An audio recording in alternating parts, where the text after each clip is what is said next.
Hey everybody, looking at my 2004 F250 Ford Super Duty, looking for the key code. It's behind this little panel that I don't get much use out of, but take the two screws out, 7mm, and then you just grab it and pull it out. Way inside. Can't really see it, hold on a second.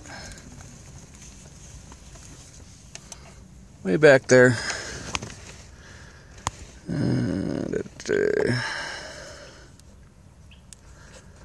See the green and white or gray wire ends, and just beyond that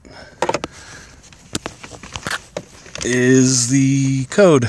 I can barely see it from here, but you can tort yourself enough, get a right angle, way deep in there.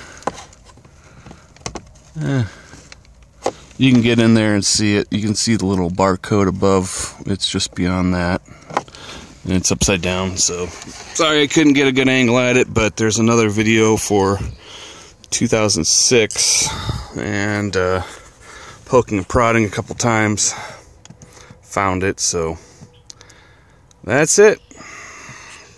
Good luck.